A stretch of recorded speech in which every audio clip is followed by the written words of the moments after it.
recorded. So Sherry, if you do have to come in and out, that's okay. Just know that it'll be recorded and placed up on the website, so you can come back and review it if there's anything that you feel like you missed. So we're going to get started here. Just a little bit about me and the Office of Distance Education. We are located on the 3rd floor of Wayne Hall. Our general overall office email is thedistanceed@wcupa.edu. My name is Lindsay Gahn. I'm an instructional designer here in the Office of Distance Education. You can contact me at lgaughan@wcupa.edu. My extension, if you need to contact me for any reason, or if you have any questions, is at 3561, and I'm located specifically in room 328. I also have on here the D2L services information if you need to get in touch with them for any reason in regards to D2L. And also something that we just implemented new this semester is our online support specialist. That phone number is 610-432-3373 or extension 3373. And that is using our office email at distanceed@wcupa.edu. And that after-hour support is Monday through Thursday, 4:30 to 10 p.m. and Sunday, 12 to 8 p.m. So you can reach our online support specialist with that information. If you want to write that down, feel free. Also, if you have any questions at any time during this session, please feel free to put those into the chat box, or you can contact me after, and I'll get back to you as soon as I can. So let's start here and talk a little bit more about Voicethread. I do have a question here that I kind of want to get a little bit of a feel for who's using Voicethread and who's used Voicethread before. So if you can, just answer the poll there.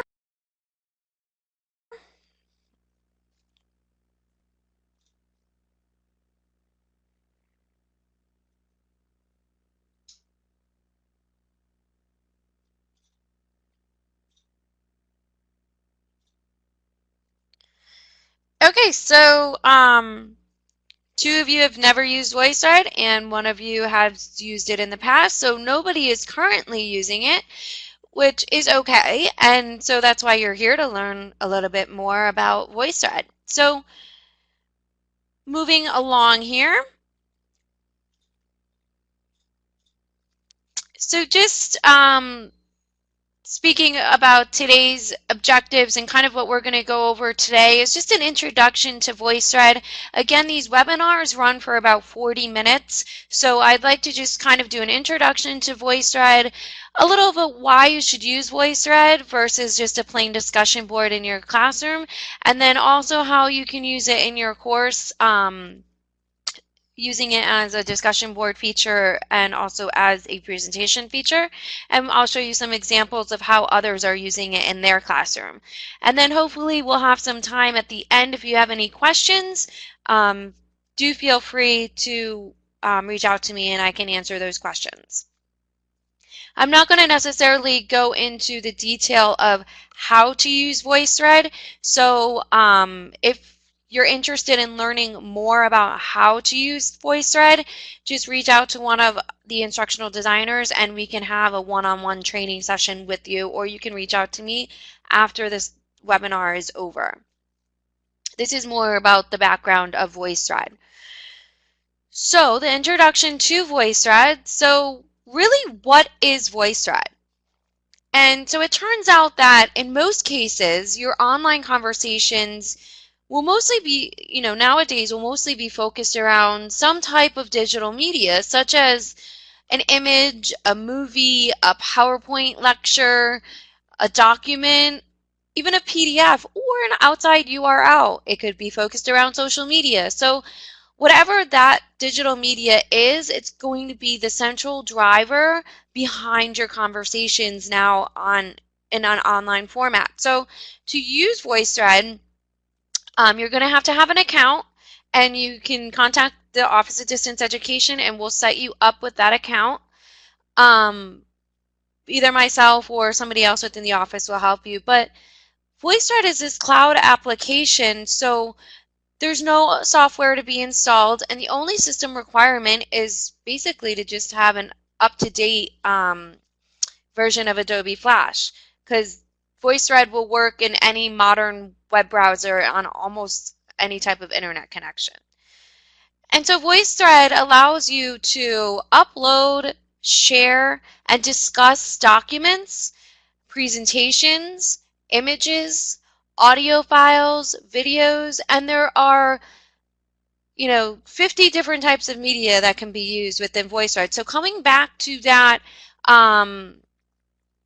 notation about the conversations nowadays online are being driven around that media, Voicethread allows you to upload that media and then have a conversation around it. So having that conversation around it allows your students to comment on that piece of media or upload their own piece of media, but there's 5 ways that students can comment on this piece of media.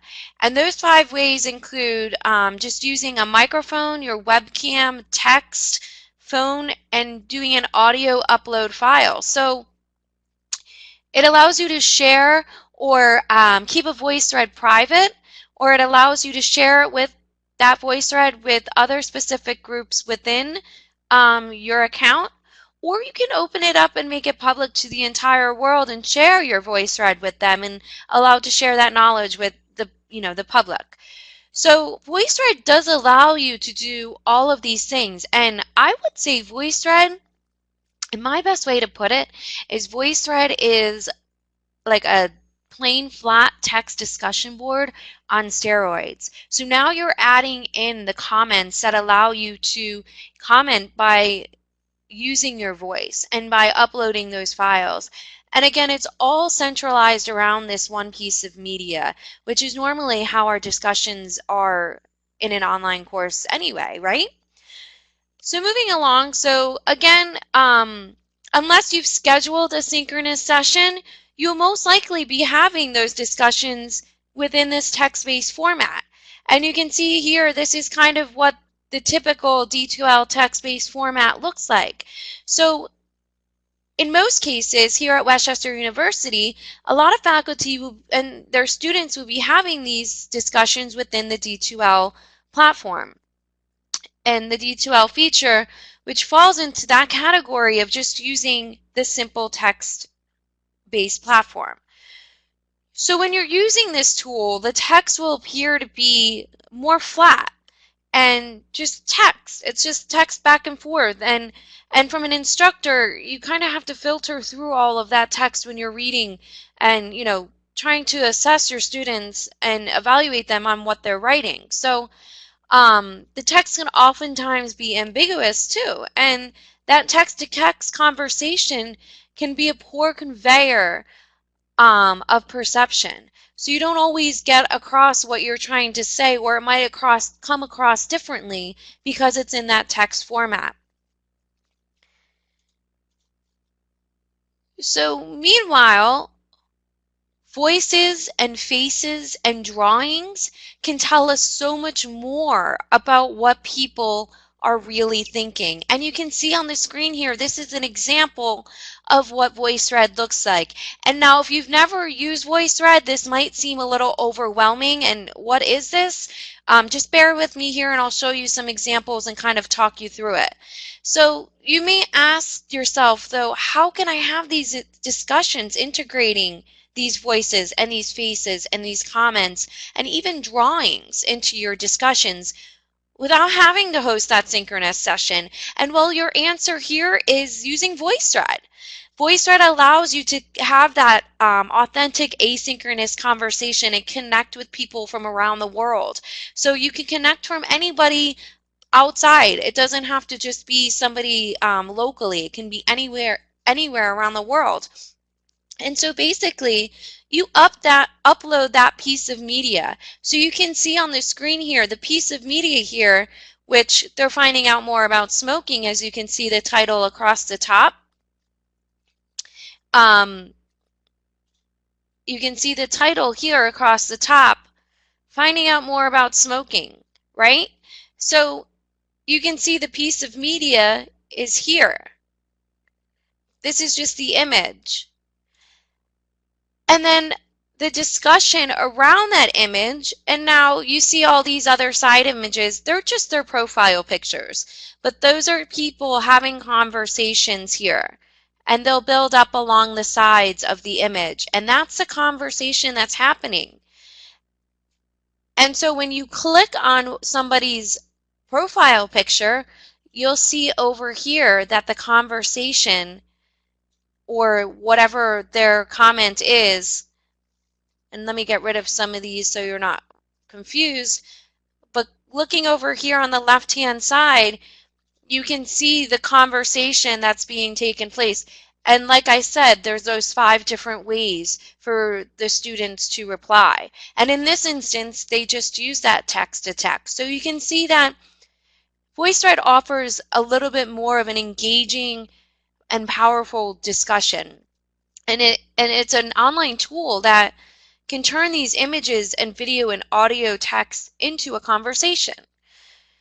So you can see how it's a little bit nicer and has a little bit of a better feel to it as a conversation opposed to having that just plain text-based conversation. So again, this might look a little overwhelming, but I will show you an example and you can kind of see how it is in the classroom or in your online course. So moving along here, why should you use Voicethread? I mean, what does Voicethread even have to offer? And I would say Voicethread humanizes the online classroom experience.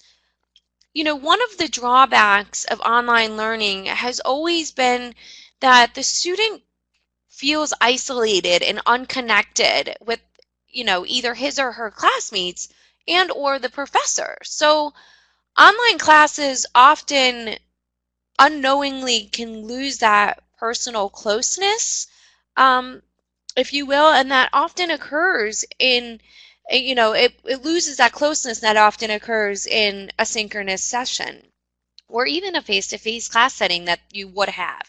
So, you want to make up for that in your asynchronous sessions. You don't want to lose that closeness. You don't want to lose that that personalization and, that connection with your students. So truly, online classes require that students interact between the student and the content, the student and their classmates, and also the student and the professor. So you want to make sure that you're keeping that connection and that interaction. So an online professor, we can naturally accomplish all of the above with many different Web 2.0 tools, which are now available, and there's so many out there, but none really, I don't find that many really meet the goal of what Voicethread can do. And so Voicethread does offer,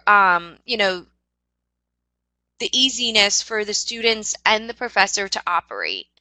And it does allow creativity that one might need, allowing you to upload that creative piece of media and having the discussion around it. And it's also accessible for everyone. So I say accessible meaning that anybody from around the world can view it, but I also mean accessible that it does have features for people with accessibility needs. So it's also in a web-based format. So it can meet different needs for those people, and it also can be used from around the world. And again, it is, I don't know if I mentioned this yet, but it is compatible with mobile devices. So it's very mobile friendly. So that's kind of what Voicethread has to offer. So why Voicethread? Why would we even use it? So it allows us to engage our learners. Pretty much overall, that's what it's doing. It's allowing us to connect and engage our learners and keep that communication without having that flat text-to-text based format. So to create a new learning experience and bring discussions to life by adding the emotions, the voices, and the video comments, Voicethread allows for all of that. And having that web-based format makes it easier. Students don't have to download anything. They don't have to install anything. And having it be available across multiple web formats, it's, you don't just need Firefox. You don't just need Safari. It's pretty much usable on anything, on a PC or a Mac. And so these students will base their discussions again around this piece of media, and they'll have the option again to comment and post in those 5 different ways.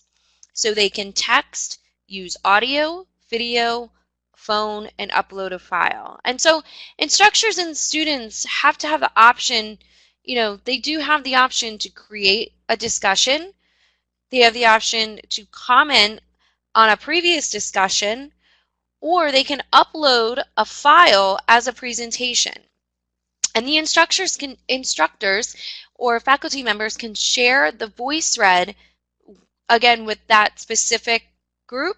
They can break out their class into smaller groups, or they can make the Voicethread as a whole group and include the whole class, and then they can make that public if they think that the knowledge is worth, having public to make it. You don't have to have it public. It can be private. It's just an option.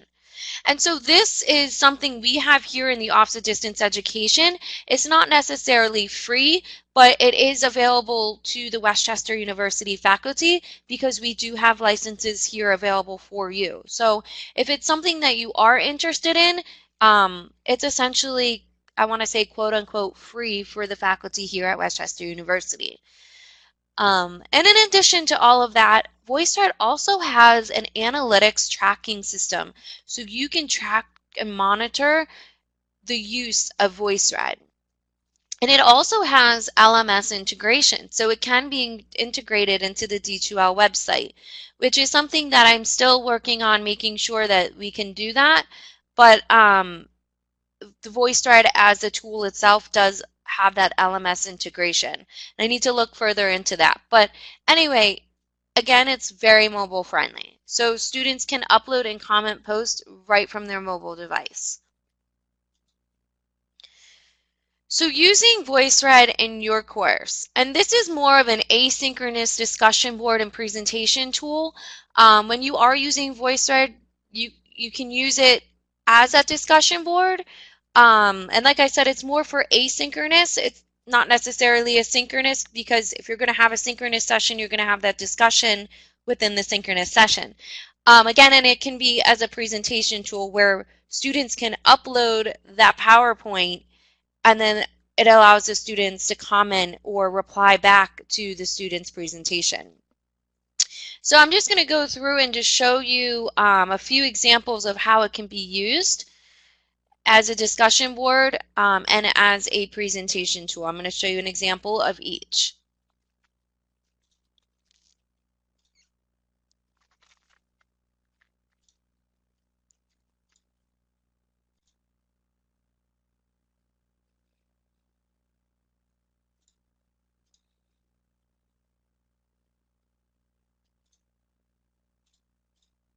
Okay, so can you guys see this okay? To make sure that you guys can see it, I'm going to zoom in a little here.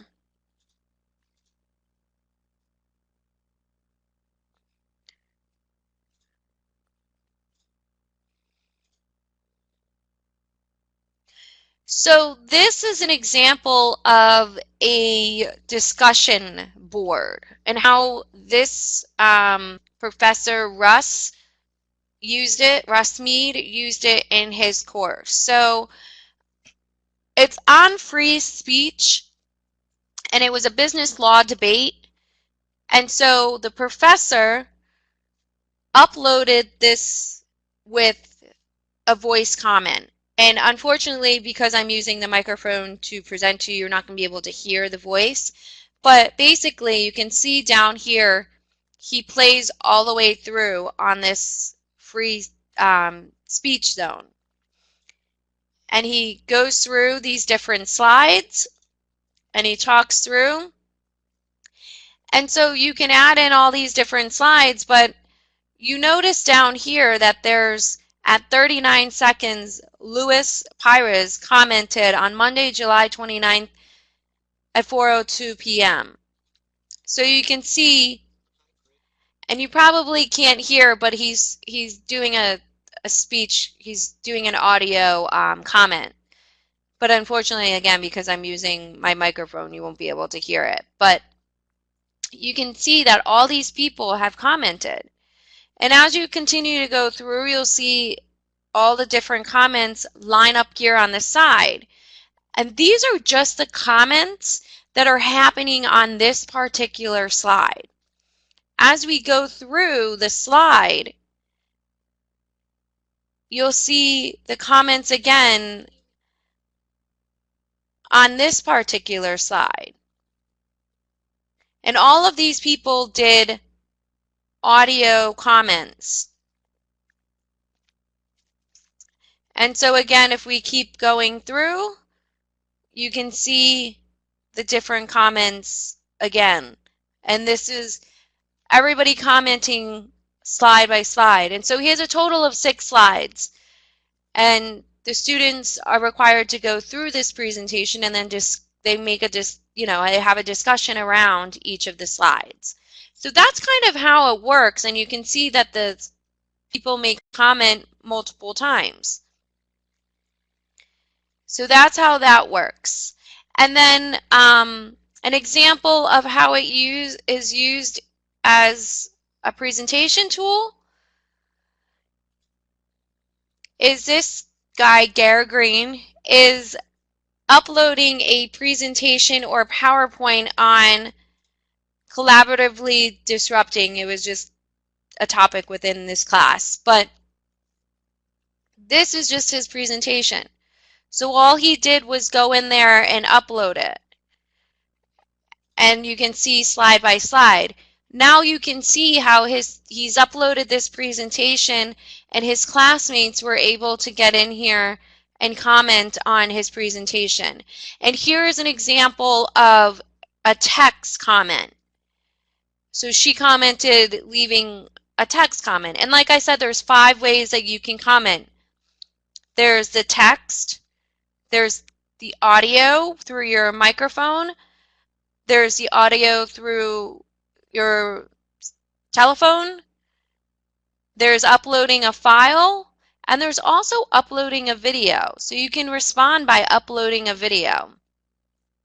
And so you can go through, but you can see, and this is just another example of the presentation, but you can see where these people are exactly commenting on this slide. So Kathy, at 8 seconds in, she liked, what he had to say at the 8-second mark. And so it's kind of cool because you can point out something that you want to directly comment or post about, and at that particular time of the media. So again, this is basically like a discussion board on steroids here. So that's a little bit about Voicethread. And now, okay, the Zoom was good. I just wanted to check your comments here. But now you can see how it's used as a discussion board, but how it's also used as a presentation tool, and how people can still comment on it as a presentation tool.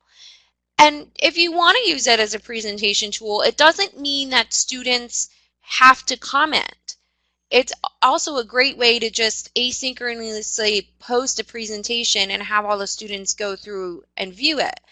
And then they have the, if you require as an instructor for them to comment on the presentation, then feel free to do so, but it's not necessary that they have to comment. It could just be used to just see the presentation.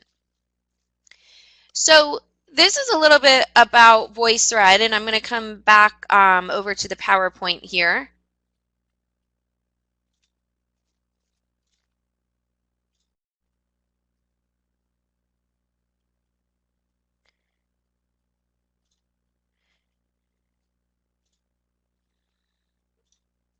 So at this time, does anybody have any questions? I know I said I wasn't going to go through on actually how to use the PowerPoint. It is a little complex, and showing it via webinar, just because I'm using my microphone and headset to talk to you guys, so there's a conflict, so you won't be able to hear the audio for the comments. But if you want to, uh, absolutely feel free to come over to the Office of Distance Education, and we're willing to give you the one-on-one training with the Voicethread. It's a great tool. I would love to go into depth and show you more about how to use it, but I'd like you to be exposed to VoiceThread, and then we can meet at a later date and go through the specifics on how to use it and how we can implement it into your online course, and we can talk about those strategies and what you might be able to use it for. So at this time, does anybody have any questions? And if you do, just feel free to place them in the chat box.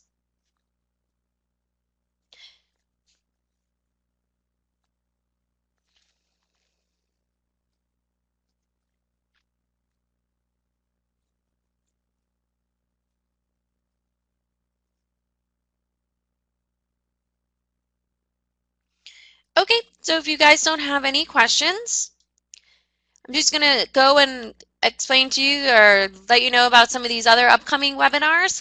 We offer these webinars every Friday, 11 a.m. They're roughly around 45 minutes to an hour, depending on the subject. And we allow some time for questions. And if there's no questions, then you can get out in a half hour like today.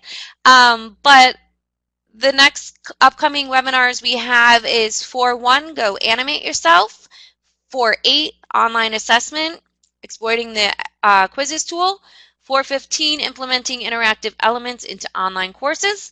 4.22, Plan Your Next Online Course Using a Quality Matters Checklist. And 4.29, Generational Learners. So those are our upcoming webinars. They're pretty much I guess the wrap of the semester. We're that far in now. So if you are interested in any of these, please feel free to use the link that you currently have to just hop in, or register with Pat Brander at pbrander@wcupa.edu. Or you can reach out to one of your instructional designers and we'll get you into the webinar. I want to thank you all for attending today's webinar. Again, the instructional designers that we have here is Mark Drum, Lindsay Gaughan, and Tom Pantazis. And the College of Health is Mark's College of Business and Public Affairs, and College of Visual and Performing Arts is Lindsay's college, and College of Arts and Sciences is Tom's college. And do note that just because these instructional designers are the contact for that particular college, we work with faculty from across campus and all over. So we're not necessarily restricted to those colleges. We're just that college's point person. Our contact information is listed there, so feel free to reach out with any questions that you might have.